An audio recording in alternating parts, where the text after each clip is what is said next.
What's going on, guys? It is Brandon back here again today, finally getting a BFR out on the correct day. It is a night one again because I have school every day, all morning and most of the afternoon. Game 7 versus the Vancouver Canucks, a 7:15 game on a 32-team, 16-game night. Yes, all 32 teams played. You had Frozen Frenzy going on ESPN2. What a night for hockey. October 22nd was the date of the game, and the Hawks lose this one 6-3. It was kind of brutal to watch, especially the first period. They go to 2-4-1, shots were 34-30 Chicago, hits were 25-16 Vancouver, and faceoffs were 37-25 Chicago.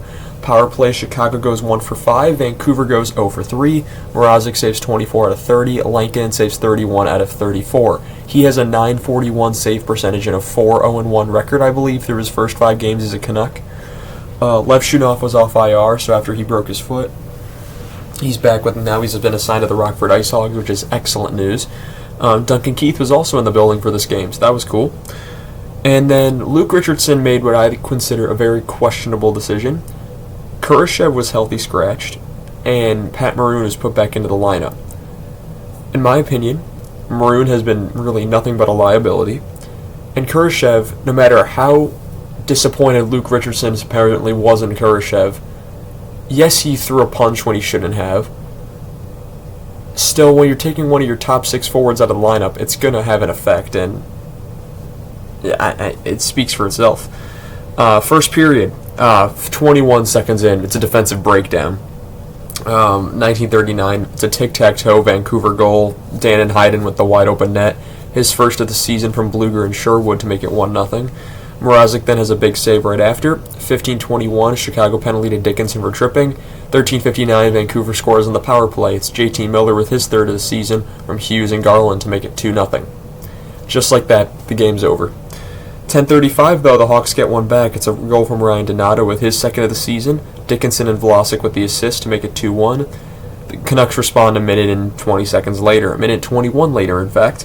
It's another goal from Dannon Heinen, his second of the game, second of the season from Pronik, and once again Sherwood, so 3-1 Vancouver.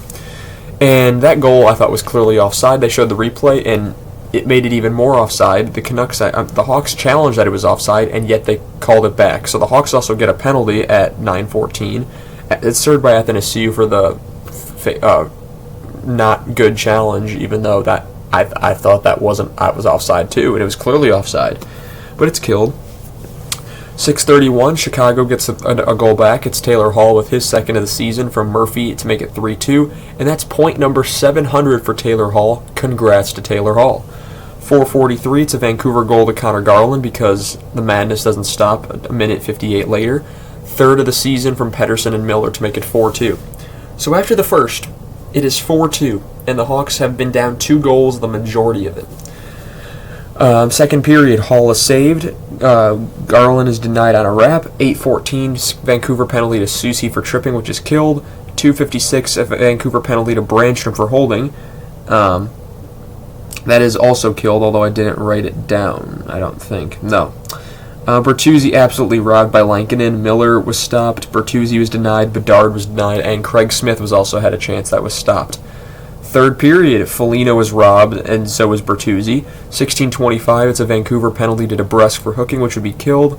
The Hawks can't actually buy a goal. The Hawks are playing so well offensively, and Lankinen was just all over the place. He could not. Lankinen was not letting in another goal until he did, but that's beside the point. 9:44, Chicago penalty to Murphy for tripping. Vancouver scores again, and 13 seconds into the power play. 9:31, it's a power play deflection from Brock Besser with his fourth of the season from Hughes and Miller to make it 5-2.